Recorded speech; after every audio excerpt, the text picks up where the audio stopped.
وہ بھی پھانسی والا بھی ایسا ہی ہے. 90 سال میں اس کو پھانسی کی سزا سنا دی گئی. یہ پھانسی والی مثال اور آسان ہے. اس کو پھانسی کی سزا سنا دی گئی اور اسے بتایا گیا کہ 6 مہینے بعد آپ کو ہینگ کر دیا جائے گا, لٹکا دیا جائے گا. یہ بھی ظلم ہے انسان پر پھانسی کی سزا دینا. بہت عذاب والی موت ہے جو گلا دبا کے ہوتی ہے. اسلام نے حکم دیا جس کی سزا قتل ہے اس کو تلوار سے سر قلم کیا جائے. اس میں تکلیف کم ہوتی ہے. جب تلوار لگتی ہے نا اس کے یہاں مجرم کے, تو سب سے پہلے اس کا دماغ کا اور باڈی کا کنیکشن ختم ہو جاتا ہے, تو تکلیف کا احساس ختم, لیکن وحشت بہت ہوتی ہے. مقصد تھا شریعت کا کہ لوگ جرم سے باز آ جائیں, تو ایسا طریقہ اسلام نے رکھا ہے کہ دہشت بہت بیٹھ جائے لیکن مجرم کو تکلیف کم سے کم ہو. تو جب سر پہ اس کے مجرم کے تلوار لگتی ہے تو وہ سر کھوپڑی وہاں جا کے گری, تڑپتا بہت ہے, بلیڈنگ ہوتی ہے. اور اسلام میں یہ بھی حکم ہے کہ پھانسی کی سزا بند کمرے میں نہ دی جائے, یعنی قتل کرنے کی سزا, بلکہ یہ کھلے عام چوک میں دی جائے, ساری دنیا اپنی آنکھوں سے دیکھے یہ, تاکہ معاشرے میں قتل رکے. اب دیکھو مجرم کے ساتھ بھی احسان کہ اس کو کم سزا دی, یعنی اس کو تکلیف سے بچایا جا رہا ہے, اور لوگوں کے ساتھ بھی احسان, ان پر دہشت بٹھائی جا رہی ہے تو لوگ قتل سے باز آئیں.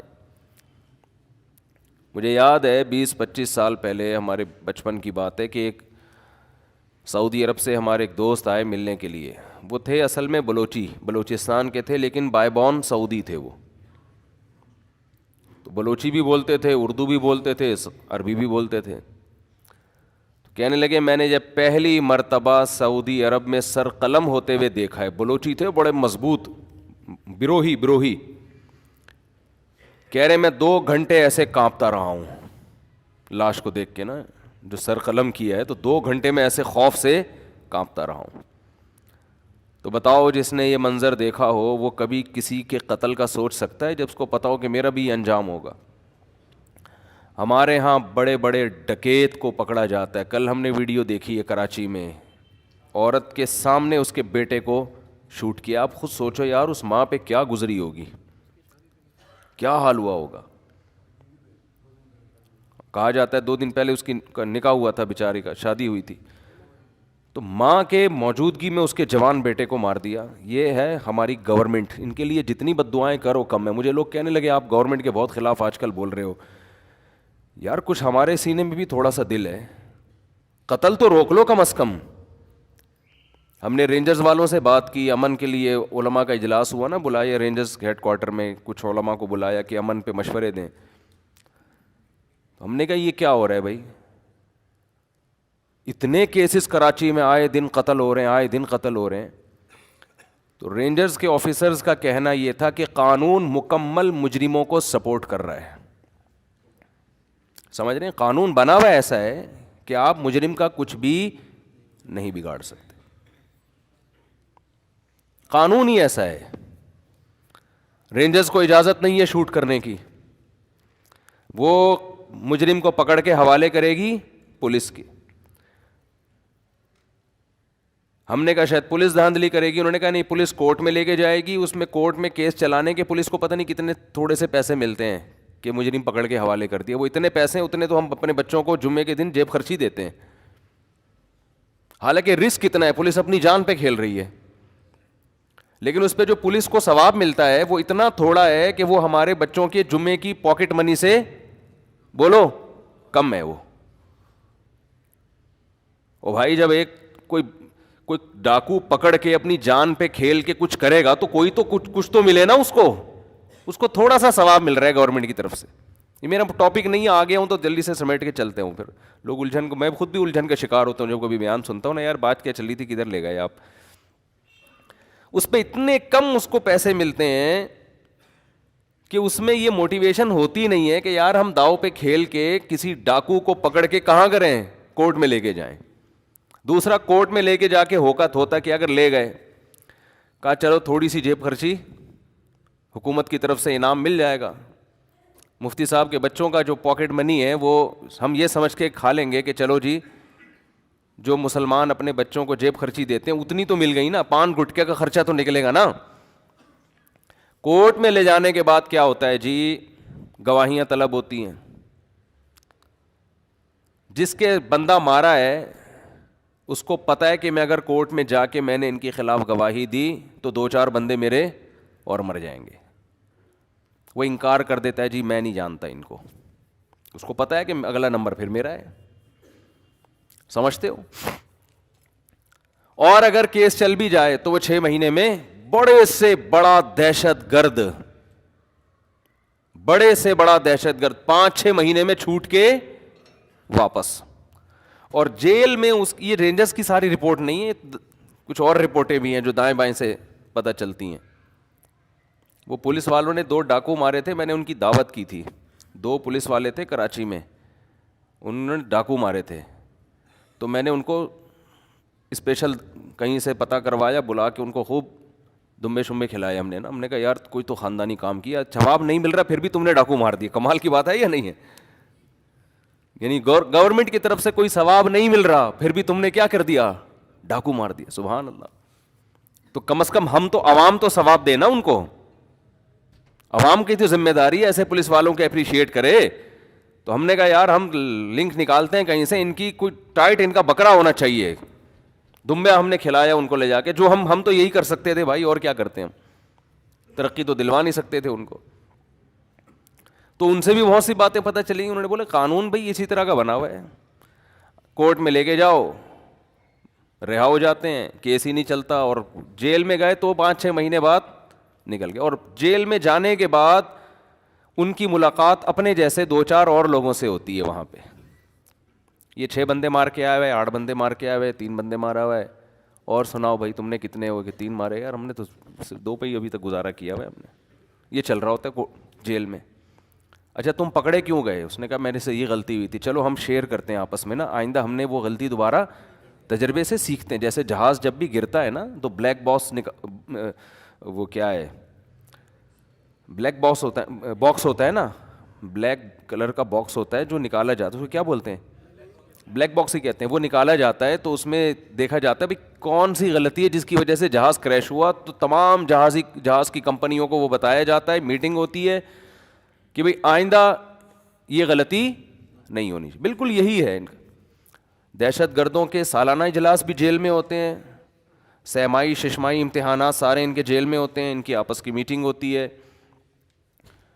تو پھر ان کو پکڑ کے پھر یہ آپس میں سیکھتے ہیں ایک دوسرے سے, پھر باہر نکلتے ہیں, پھر لائف کو انجوائے کرتے ہیں. جہنم تو اللہ ان لوگوں سے بھرے گا انشاءاللہ, ان ڈاکوؤں سے. اللہ نے تو نہیں چھوڑنا. یہ تو دنیا کی سزا ہے جو ہم تو یہ واقعہ ہنس ہنس کے سن رہے ہیں, سنا رہے ہیں, لیکن جن پہ گزرتی ہے, جن کے لوگ قتل ہوتے ہیں نا, ان سے پوچھو. ہمارے بیان میں ایک صاحب بیٹھتے ہیں, شاید ابھی یہاں آئے ہوئے بھی, ان کا اکلوتا بیٹا ڈاکوؤں نے قتل کر دیا. اب کیس چلا ہے, وہ ڈاکو کہیں پکڑا گیا ہوگا اتفاق سے, ورنہ پکڑے کہاں جاتے ہیں. تو اب وہ صلح کے لیے آئے ہوئے ہیں ڈاکو کے لواحقین ان صاحب کے پاس. میں نے کہا اگر آپ نے صلح کی نا ان کے ساتھ, یہ قوم کے ساتھ غداری ہوگی. کوئی صلح وہ نہیں بنتی, کوئی رحم دلی, کوئی نرم دلی. اس کو چھوڑنا اس کی علامت ہے کہ آپ 30-40 بندے اور مروا رہے ہو. اسلام نے ڈاکوؤں کے ساتھ رحم کی اجازت نہیں دی ہے, یہ ذہن میں رکھو. اسلام اس ڈاکو کو رحم کرنے کی اجازت دیتا ہے جو گرفتاری سے پہلے توبہ کر لے اور توبہ کے آثار بھی ظاہر ہوں.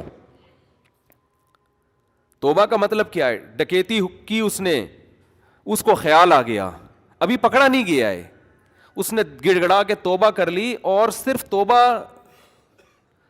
جو اس کا اور اللہ کا معاملہ ہے وہ نہیں, بلکہ اس کے عمل سے لوگوں کو پتہ چل جائے کہ اس نے یہ تمام غلط ایکٹیویٹیز چھوڑ دی ہیں. اس کے عمل سے پتہ چل جائے, کیونکہ دل کی حالت اللہ جانتا ہے. دل سے تو اللہ توبہ قبول کر لے گا, لیکن وہ آخرت میں. دنیا کا معاملہ یہ ہے کہ اس کے عمل سے لوگوں کو پتہ چل جائے کہ اب یہ ویسا نہیں ہے جیسا پہلے ہوا کرتا تھا. تو قرآن کہتا ہے اس کی سزا پھر ڈاکوؤں والی نہیں ہے. الا الذین تابوا من قبل ان تقدروا علیہم, قرآن کہہ رہے کہ وہ سزا جو ہم نے ڈاکوؤں کی متعین کی ہے اس سے وہ ڈاکو مستثنا ہے جو گرفتاری سے پہلے توبہ کر لیں. لیکن آن دا اسپاٹ اگر پکڑا جائے یا ڈکیتی کے بعد توبہ سے پہلے پکڑا جائے یا توبہ تو کی لیکن ہمارے پاس اس کی توبہ کی کوئی دلیل نہیں ہے تو بھی پکڑا جائے تو بھی قرآن کہتا ہے اس کو جو سزا دی جائے گی وہ بطور حد کے دی جائے گی. حد کسے کہتے ہیں کہ اس میں نہ گورنمنٹ کے پاس معافی کا آپشن, نہ جس کا بندہ مارا ہے اس بندے کے لواحقین کے پاس بھی معافی کا آپشن نہیں ہے. دیکھو ایک قتل وہ ہوتے ہیں جو ذاتی خاندانی دشمنیوں کی بیس پہ ہوتے ہیں. کسی نے اٹھ کے زید کو قتل کیا, ویسے ہی ذاتی دشمنی میں, نا کوئی ڈکیتی میں نہیں, ذاتی دشمنی ہے, زمین کا جھگڑا ہے. تو زید کے جو وارثین ہیں ان کو یہ حق ہے کہ وہ قاتل کو چھوڑ بھی سکتے ہیں اور اس سے قصاص لے بھی سکتے ہیں, دیت بھی لے سکتے ہیں. تینوں آپشن اللہ نے رکھے. فمن عفی لہ من اخیہ شیء فاتباع بالمعروف واداء الیہ باحسان.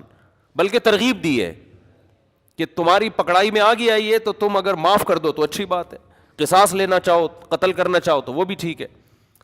لیکن یہ احکام ڈکیتی کے بولو نہیں ہے.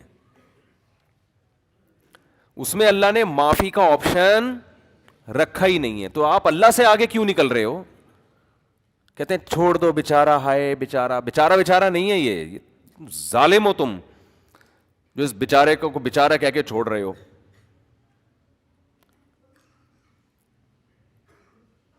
تو آخرت کی سزا تو ہے لیکن اللہ نے دنیا میں امن قائم کرنے کے لیے دنیا میں بھی سزائیں متعین کی ہیں. اور ڈاکو کی سزا قرآن کتنی سخت بیان کرتا ہے کہ ایک ہاتھ, دایاں ہاتھ اور بایاں پاؤں کاٹ کے چوک پہ لٹکایا جائے.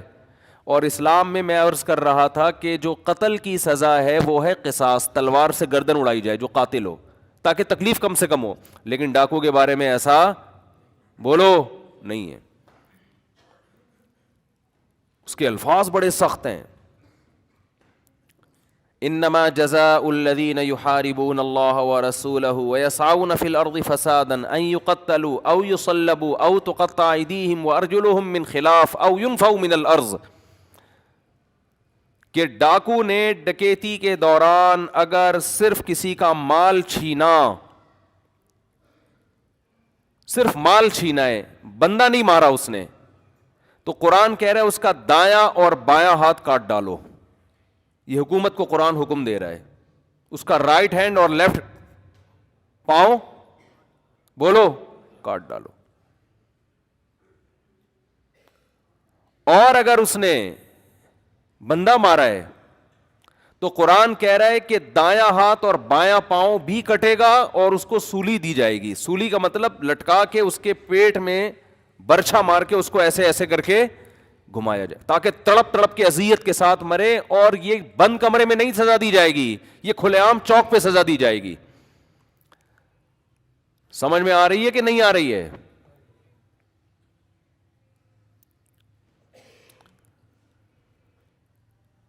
آپ ایسے لوگوں پہ طرز کھا رہے ہو. اور اچھا 4 آدمیوں نے اگر یہ کام کیا, یہ 10 نے یہ کام کیا, تو قتل ایک نے کیا ہے لیکن سزا 10 کے 10 کو دی جائے گی کیونکہ سارے اس قتل میں برابر کے شریک, سپورٹر تھے, وہ ایک دوسرے کے سپورٹ کر رہے تھے.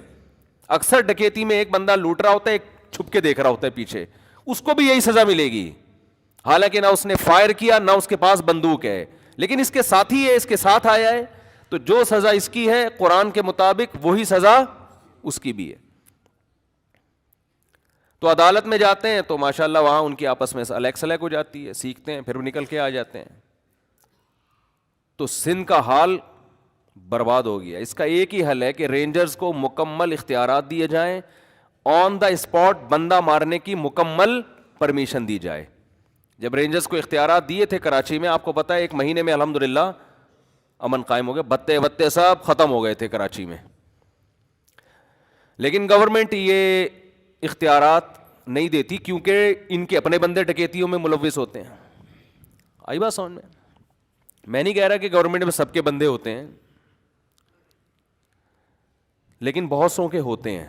وہ خود ملوث ہوتے ہیں, بھتے چل رہے ہوتے ہیں. یہ علاقے جیسے بھیکاریوں کے علاقے ڈیوائڈ ہوتے ہیں نا, یہاں سے دادا گیری, بھائی یہ دکانوں کے بھتے میرے پاس جائیں گے, یہ علاقہ میرا ہے, موبائل اسنیچنگ یہاں میں کروں گا, اس کے سارے پورا سیٹنگ ہوتی ہے. تو آخرت نہ ہوتی تو یہ اللہ کی طرف ظلم کی نسبت تھی. اللہ دنیا میں تو انصاف ملتا نہیں ہے, تو بھی مار کے ختم کر دیتا ہے, سب کو مٹی کر کے برابر کر دیتا ہے. اللہ کہتے ہیں نا نا نا نا, وَلَا تَحْسَبَنَّ اللَّهَ غَافِلًا عَمَّا يَعْمَلُ الظَّالِمُونَ, ظالم لوگ جو کچھ کر رہے ہیں اللہ کو اس سے بے خبر مت سمجھو. اللہ غافل نہیں ہے اس سے.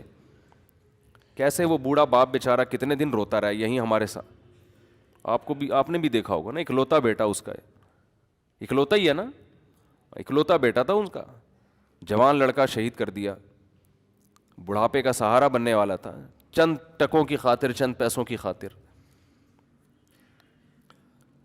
تو انشاءاللہ یہ سارا ثواب گورنمنٹ کے کھاتے میں بھی جا رہا ہے, جو اسمبلیوں میں بدبخت لوگ بیٹھے ہوئے ہیں ان کے کھاتے میں بھی جا رہا ہے انشاءاللہ یہ سارا عذاب.